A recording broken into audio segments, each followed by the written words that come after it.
हम लोग फिजिक्स में दूसरा लेसन स्टार्ट किए हैं, कौन सा? प्रकाश का अपवर्तन। प्रकाश के अपवर्तन हम लोग को पढ़ने के लिए हम लोग माध्यम के बारे में पढ़े थे कि माध्यम कितने प्रकार के होते हैं, 2 प्रकार के, सघन माध्यम और विरल माध्यम। उसके बाद तुमको बताए थे कि सघन माध्यम में तुलनात्मक रूप से जिस माध्यम में प्रकाश की चाल अधिक होती है उसको क्या बोलते हैं? विरल माध्यम। और तुलनात्मक रूप से जिसमें प्रकाश की चाल कम होती है उसको सघन माध्यम बोलते हैं। और यहाँ ऑब्जेक्टिव क्वेश्चन तुम्हारा बहुत इंपॉर्टेंट लिखवाए थे कि जब प्रकाश की किरणें विरल माध्यम से सघन में जाती है, विरल से सघन में जाती है, तब कहाँ अभिलंब की ओर मुड़ती है।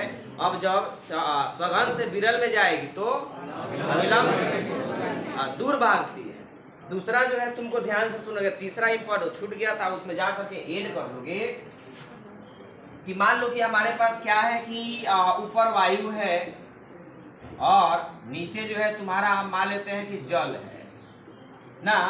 ये सतह है, तुमको ऊपर क्या है? वायु है, नीचे क्या है? जल। तो जब इसमें हम तुमसे पूछे कि वायु किस तरीके से बिहेव करेगा, बताओ किस तरीके से करेगा बिहेव? सघन के विरल, बोलो विरल।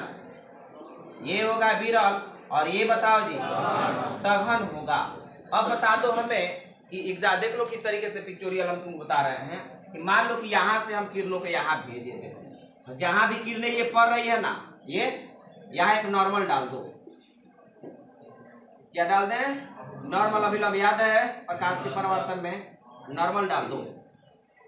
अब बताओ ये किरणें कहाँ से कहाँ जा रही है? सघन से विरल में जा रही है, बोलो सघन से विरल में जा रही है। तो सघन से विरल में जाती है तो इसको क्या बोलते हैं हम लोग? अभिलंब बोलते हैं। तो सघन से विरल में जाती है तो अभिलंब की ओर मुड़ती है कि अभिलंब से दूर भागती है? तो दूर हेदे है अभिलंब, जाना चाहिए इसको ऐसे, लेकिन इधर ना जाकर के इधर बेंड कर जाती है।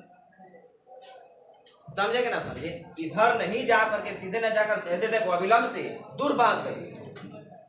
बात बुझे कि ना बुझे? अगर इसी पिक्चर को हम लोग उल्टा करके देखें, यहाँ से तुमको ये वायु रहा, तुमको ये क्या रहा? जल रहा। ऊपर से प्रकाश की किरणों को ऐसे डाले, देखोगे ध्यान से ये वाला।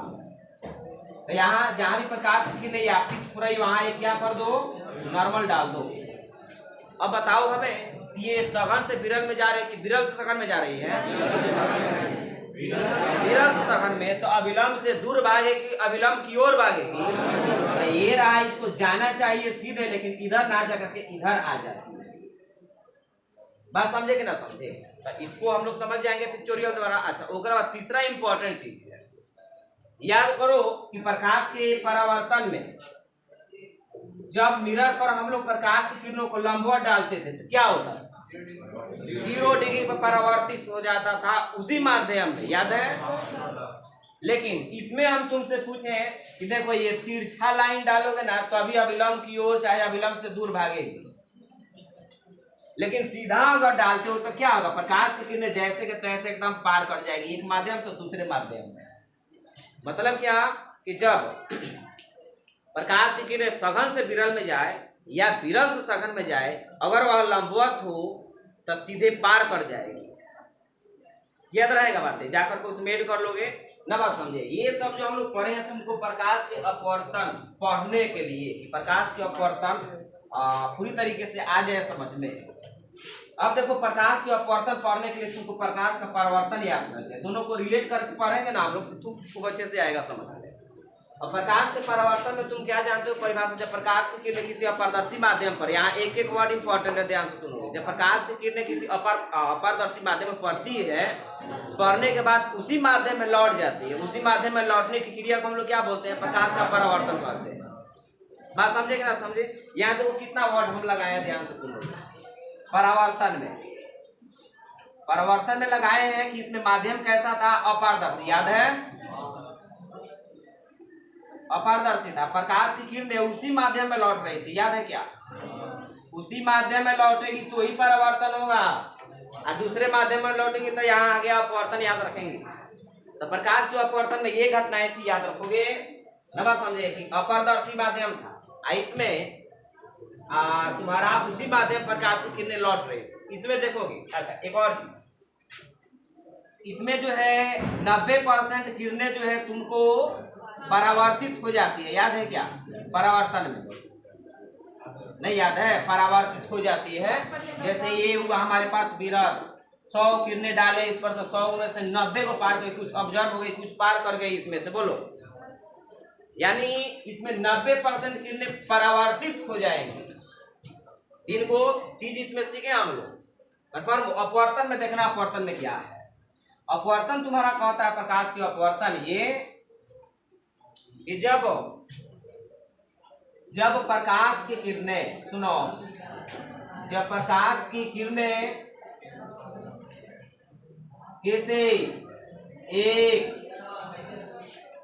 किसी एक पारदर्शी माध्यम से दूसरे पारदर्शी माध्यम में प्रवेश करती है तो वह अपने पूर्ण पथ से थोड़ा विचलित हो जाती है। क्या हो जाती है? विचलित के मतलब होता है मुड़ जाना। विचलित हो जाती है प्रकाश के इस मुड़ने की घटना। प्रकाश के इस मुड़ने की घटना प्रकाश का अपवर्तन कहलाता। ध्यान से सुनो, यहाँ तुमको समझ में आता होगा क्या लिख रहे हैं हम, कि जब प्रकाश की किरणें एक पारदर्शी माध्यम से, मतलब इसमें प्रकाश के परावर्तन में कौन सा माध्यम था? अपारदर्शी माध्यम था। इसमें कौन सा माध्यम है तुम्हारा? पारदर्शी माध्यम है। इसमें कितने माध्यम चाहिए अपवर्तन के लिए? 2 माध्यम चाहिए, जबकि अपवर्तन में तुम्हारा एक ही माध्यम था हमारे पास, वो भी अपारदर्शी था। और प्रकाश की किरणें एक ही माध्यम में जाती थी। इसमें माध्यम, कितने माध्यम में प्रकाश की किरणें जाएगी? 2 माध्यम प्रकाश की किरणें जाएगी। तो कह रहा है कि जब एक पारदर्शी माध्यम से दूसरे पारदर्शी माध्यम में जाती है तो अपने पूर्ण पथ से, जो मतलब उसका रास्ता है ना, उससे थोड़ा सा वह डेविएट हो जाती है, विचलित हो जाती है, मुड़ जाती है। प्रकाश के मुड़ने बदलने की इस घटना को ही, घटना है ये, फेनोमेना है, बात समझे? उसको क्या बोलेंगे हम लोग? प्रकाश का अपवर्तन बोलेंगे।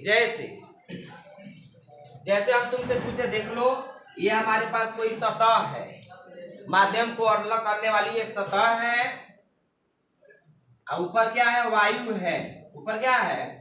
वायु, और नीचे तुमको जल मान लिए ना। अब प्रकाश की किरणें देखो ऐसे गई, तो अब अभी हम बोले हैं कि जहां भी प्रकाश की किरणें आपतित हो रही वहां नॉर्मल बना दो, एकदम सीधा। नॉर्मल कैसे बनता है? कितना डिग्री पर बनता है? 90 डिग्री, 0 डिग्री पर, 90 डिग्री पर बनेगा। तो यहाँ एक नॉर्मल ड्रू कर दो। नॉर्मल जो होता है काल्पनिक होता है, इसलिए इसको काल्पनिक रेखा से दिखाते हैं। बोलो जी, डॉटेड लाइन से इसलिए दिखाया कि ये नॉर्मल जो होता है तुम्हारा काल्पनिक होता है। अब बताओ, तो ये प्रकाश की किरणें विरल, यहाँ तुलनात्मक रूप से ये कौन सा माध्यम होगा? विरल होगा। बोलो जी, यहाँ ये सघन होगा। तो प्रकाश की किरणें कहाँ से कहाँ प्रवेश कर रही है? विरल से सघन तक। विरल से सघन प्रवेश करती है तो अभिलंब की ओर मुड़ जाती है। याद है? तो अभिलंब इधर ना है, तो इसे को ये इसका पूर्ण पथ, मतलब पहले वाला रास्ता ये है, लेकिन इधर ना जाकर के ये थोड़ा सा इधर डेविएट हो जाती है। प्रकाश के केवल इस घटना को, मुड़ने की घटना को क्या बोलते हैं हम लोग? प्रकाश का अपवर्तन बोलते हैं। बात समझे? तो अपवर्तन में तुमको क्या क्या चीजें मिली? देखो, इसमें पारदर्शी माध्यम होना चाहिए। कैसा माध्यम होना चाहिए? पारदर्शी माध्यम। और ये माध्यम कितना होना चाहिए? 2 माध्यम होना चाहिए। इसमें प्रकाश की किरणें परावर्तित नहीं होती है, अपवर्तित। देखो यहाँ इसको जो प्रकाश की किरणें आती है उसको आपतित किरण, जो प्रकाश की किरणें आती है उसको आपतित किरण। ये क्या रहा तुम्हारा? अभिलंब। याद है? और ये किरण क्या कहलाएगी? वहां परावर्तित होती थी तो उसको परावर्तित किरण कहते थे। यहाँ अपवर्तन हो रहा था, इसको अपवर्तित किरण कहते थे। क्या बोलते हैं इसको? अपवर्तित किरण। बातें समझ में आ रही है ना? पहले इसको लिखो। ये तो समझ में आता किस तरीके से है ये। यहाँ बता दो हमें पारदर्शी माध्यम और इसमें कितने माध्यम है? एक माध्यम, इसके माध्यम कितना? इसमें सॉरी इसमें 2 माध्यम। इसके बाद तुमसे पूछे कि इसमें जो है अपवर्तन कहाँ होता है? दूसरे माध्यम में होता है। प्रकाश की किरणें कहाँ जाती है? दूसरे माध्यम में जाती है ना। उसके बाद तीसरा हम तुमसे पूछे कि तीसरा इसमें देखोगे, इसमें जैसे हमारे पास ये क्या है तुमको, ये तुमको ऊपर वायु है और नीचे तुम्हारा क्या है? जल। तो इसमें 100 गो किरणें डालेंगे ना, और यहाँ 100 किरणें डाल रहे हैं तो इसमें 90 गो किरणें जो है ना वो पार कर जाएगी। 90 किरणें पार कर जाएगी और 5 से 6% किरणें जो है इसके द्वारा ऑब्जर्व हो जाएगी, जिसके कारण पानी गर्म हो जाता है, याद रखेंगे। और कुछ प्रकाश किरणें परावर्तित हो जाती है, इसलिए पानी में देखना कि छाया बनता है लेकिन शैडो दिखाई देता है। प्रकाश का रीजन है, याद रखें। प्रकाश का परावर्तन अनारा में थोड़े दिखाई देगा तुमको, पानी में दिखाई देता है ना जी। लेकिन यही है कि जो व्हाइट है उसका भी ब्लैक ही दिखाएगा और जो ब्लैक है उसका भी ब्लैक ही दिखाएगा, क्योंकि वहाँ पूर्ण परावर्तन नहीं होता। प्योर फेस देखने, पूरा का पूरा फ्रेश फेस देखने के लिए तुमको क्या चाहिए? प्रकाश का परावर्तन ज्यादा से ज्यादा होना चाहिए। बात समझे कि ना समझे? कम, जैसे शीशा हो गया तो शीशा तनी के तो पारदर्शी हो गया। अरे 4 चक्का देखो ना, अगर साइड वाला शीशा तुमको आगे वाला, उसमें तुमको तो वो तो पारदर्शी है, लेकिन फिर भी जा करके देखो तो अंशतः तुम्हारा उसमें फिगर दिखाई देगा। यानी इसका कहने का मतलब ये है तुमको कि उसमें अपवर्तन हो रहा है, लेकिन ऐसा नहीं कि 100% अपवर्तन हो रहा है। हम बताए हैं कि ना 100% अपवर्तन होगा ना 100% परावर्तन होगा। हाँ, 100% परावर्तन होगा, एक केस है, याद रखें, जो कि बाद में पढ़ेंगे। लेकिन नॉर्मली कोई पूछता है कि 100% क्या मिरर से 100% परावर्तन होगा? तो नहीं। क्या कांच से 100% अपवर्तन होगा? नहीं होगा। मतलब क्या कांच में हम तुमको 100 किरणें डाले तो 100 को पार कर जाएगी? नहीं, उसमें से 90 को पार करेगी। 10% में से कुछ परसेंट उसके द्वारा ऑब्जर्व कर ली जाएगी या कुछ परावर्तित होगी, जिसके कारण हमको उसमें फेस दिखाई देता है। यार बात मुझे, तो ये जो फेस का दिखाई देना, प्रतिबिंब का दिखाई देना, ये केवल किसका प्रमाण है? प्रकाश के परावर्तन का प्रमाण है। बात समझ में आ रहा है क्या बताना है? अब देखोगे ध्यान से, तो ये तो आ गया समझ में। मतलब क्या? इसमें 90% किरणें अपवर्तित होती है। प्रकाश के परावर्तन अपवर्तन में अंतर कोई कहेगा तो नहीं लिखा जाएगा, बहुत सारा अंतर इसमें लिख सकते हैं हम लोग। बात बुझे? प्रकाश के परावर्तन, प्रकाश ने परावर्तित होती मतलब लौटती है, इसमें एक माध्यम से दूसरे माध्यम में जाकर तो मूर्ति है। बात समझे कि ना समझे? परावर्तन के घटना में 90% किरणें परावर्तित हो जाती है, इसमें अपवर्तित होती है। बहुत सारा इसमें अंतर लिखा जाएगा ना। बात समझे? हम पढ़ते हैं आगे, देखो ध्यान से। अब तुम कहोगे ना सर ये बताइए हमको, ये सब तो हम ये तो केवल पढ़ रहे हैं, कैसे जानेंगे कि रियल प्रकाश की मूर्ति एक माध्यम से दूसरे माध्यम में जाती है? बोलो जी, यही ना जानना चाहेंगे? ये तो तुम्हारा हो गया क्या, किताब लिखा हुआ, परिभाषा लिखा हुआ है। हम लोग कैसे जानेंगे? प्रैक्टिकली करके कैसे जानेंगे कि जब प्रकाश की किरण एक माध्यम से दूसरे माध्यम में जाती है तो क्या हो जाती है? मुड़ जाती है ना। बात समझे? तब ध्यान से सुनोगे कि उसके लिए एक्सपेरिमेंट क्या है। पहले का एक्सपेरिमेंट ध्यान से सुनोगे। हमारे पास क्या है? कंटेनर है, देखोगे ध्यान से। कंटेनर है ये, और कंटेनर है, इसमें हम क्या कर दिए देखो पहले ध्यान से। कंटेनर है, कंटेनर दिखाई दे रहा है। इसमें हम क्या किए कि यहाँ एक सिक्का रख दिए। सुनो, सिक्का रख दिए हैं और यहाँ से देख रहे हैं। देखो तो हमारी आंखें जो है, तुमको आंख किस तरीके से बना है,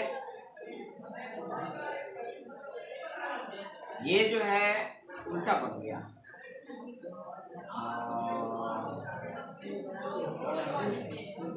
क्यों बनाते हैं? ये हम आंख मान ले इसको,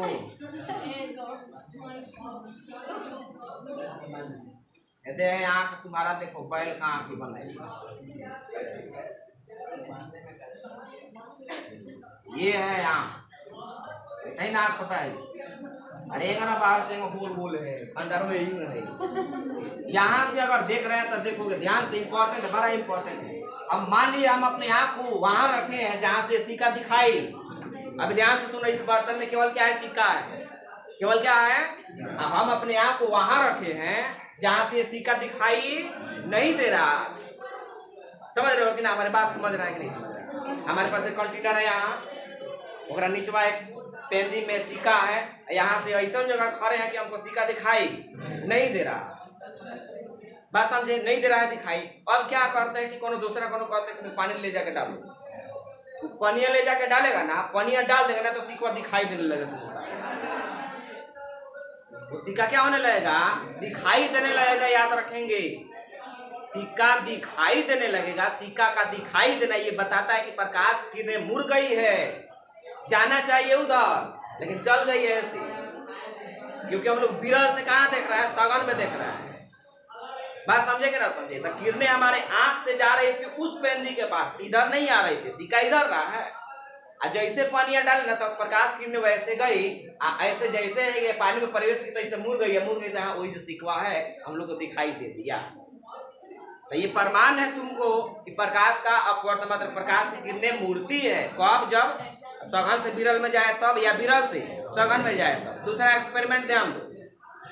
अच्छा, इसमें कितनी, अच्छा एक और चीज उसमें दिखाई देगा, ये जो अब पानी जब पानी नहीं डाले हो तब क्या है कि ये सिक्का एकदम पेंदी में है, बोलो पेंदी में है ना। और जब पानी डाल देने के बाद देखोगे ना तो पता चलेगा ये पेंदी से कुछ उठा हुआ दिखाई देगा,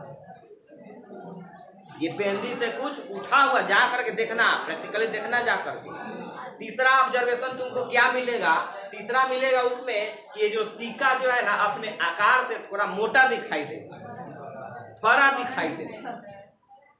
बात समझे कि ना समझे? अपने हाथ में पानी में डुबा करके देखना ना, खूब मोटा मोटा बाहर निकलता है। ये रसगुल्ला के दुकान पर, स्पंज के दुकान पर जाते हैं तो धोखा खा जाते हैं, धोखा खा जाते हैं। जब पानिया में होता है तो ऐसे होता है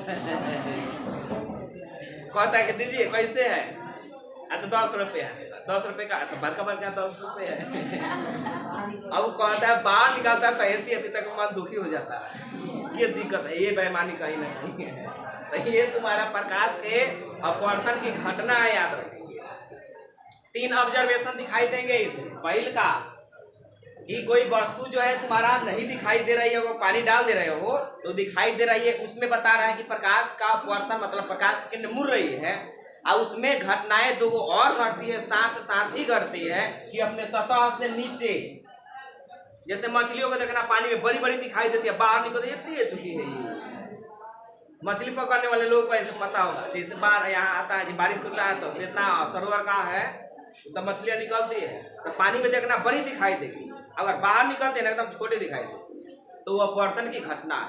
दूसरा तुमको बता दें हम कि क्या करो, ये तो ये वाला हो गया, ये भी एक्सपेरिमेंट कर सकते हो। दूसरा इसमें पेंसिल डाल दो, पेंसिल डाल करके देखो। अभी क्या करो कि पेंसिल डाल दो इसमें, तब इसमें पानी डालना शुरू करो। पानी डालोगे तो पता चलेगा पेंसिल वहां मुड़ गया है, टूटा हुआ दिखाई देगा, मुड़ा हुआ दिखाई देगा, क्योंकि विरल से सघन में आ रही है, मुड़ देती है। बात समझे? तो ये हुआ हम लोग एक्सपेरिमेंटली कैसे जानेंगे कि प्रकाश किरणें सघन से विरल में आती है तो किस प्रकार से मूर्ति है, मूर्ति भी है कि नहीं है। तो एक्सपेरिमेंट करके दिखा देंगे कि नहीं दिखा देंगे? बात समझे? नोट कर लो।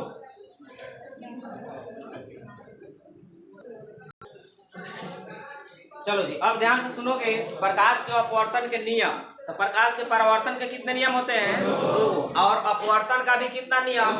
2 ही नियम होंगे। याद रखना पड़ेगा, दोनों जो ऑब्जेक्टिव हमेशा एग्जाम में पूछे जाता है, परावर्तन के 2 नियम और अपवर्तन के भी। इस फिगर को ध्यान दो, इस फिगर को ध्यान देना। ये जो है अभिलंब, अभिलंब का काम क्या है?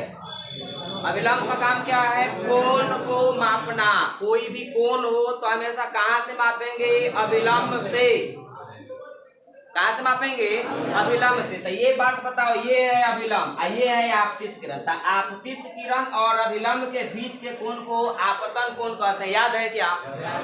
आपतन कोण को हम लोग आई बोलते हैं। बोलो।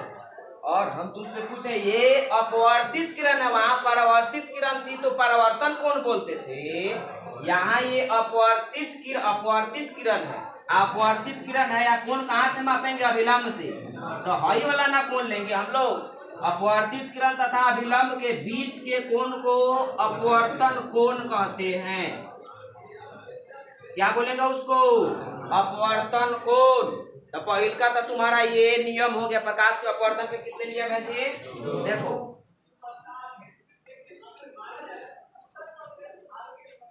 ये कलर दिखाई दे रहा है, 2 नियम है। बात समझे? पहल का नियम है तुमको आपतन कोण को आए हमेशा, आपतन कोण हमेशा, अब देखो यहाँ दिक्कत है तुमको, आपतन कोण अपवर्तन कोण के बराबर में नहीं जाएगा। पहले इसका पहल का देख लो, इसको देखो तो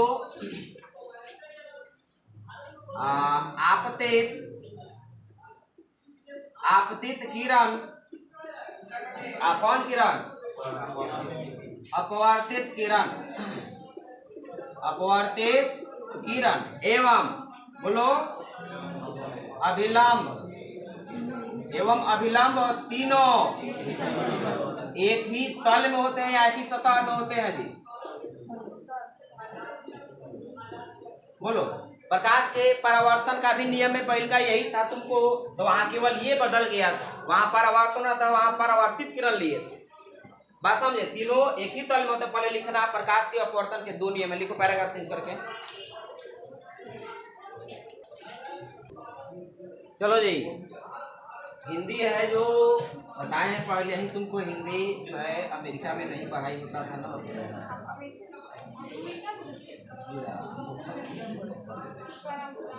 चलो जी हिंदी पर ध्यान दे। चलो जी, दूसरा जो है नियम, दूसरा नियम याद रखेंगे। अब ऐसा नहीं कि प्रकाश के परावर्तन में हमेशा आपतन कोण परावर्तन कोण के बराबर होता है, यहाँ नहीं होगा। यहाँ अनुपात उसका निश्चित होता है। ध्यान से सुनेंगे, इसका कैसे देंगे, ध्यान से सुनो। अच्छा, साइन पढ़े हो ना मैथ में? साइन का हिंदी क्या होता है? साइन का हिंदी जया, साइन का हिंदी क्या होता है? जया। और टैन का स्पर्श जया, टेंजेंट जिसको पूरा नाम, ये शॉर्ट नाम हम लोग पढ़ रहे हैं, टेंजेंट स्पर्श जया। साइन को हिंदी में क्या बोलते हैं? जया। ध्यान से सुनो, तो क्या है तुमको इसका आपतन कोण की जया। सुनो, दूसरा जो नियम है,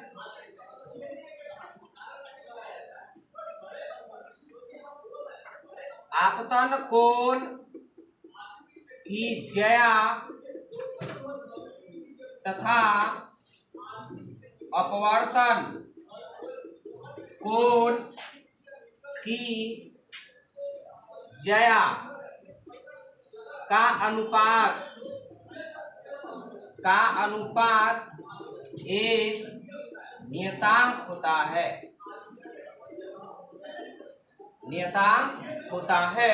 ध्यान से सुनो, तो आपतन कोण की जया, तो जया का मतलब साइन, बोलो जया का मतलब साइन, और आपतन कोण, तो आपतन कोण का मतलब आई बटे साइन, अपवर्तन कोण की जया बताओ जी आर का अनुपात एक क्या होता है?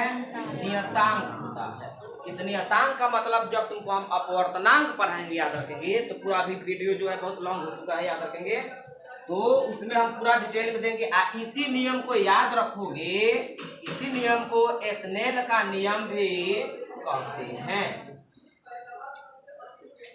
तो प्रकाश के परावर्तन के दूसरे नियम को स्नेल का नियम कहते हैं। स्नेल का नियम यानी कि डायरेक्ट पूछता है कि स्नेल का नियम क्या है, तो साइन आई बटे साइन आर को स्नेल का नियम कहते हैं। कब? जब ये नियतांक हो।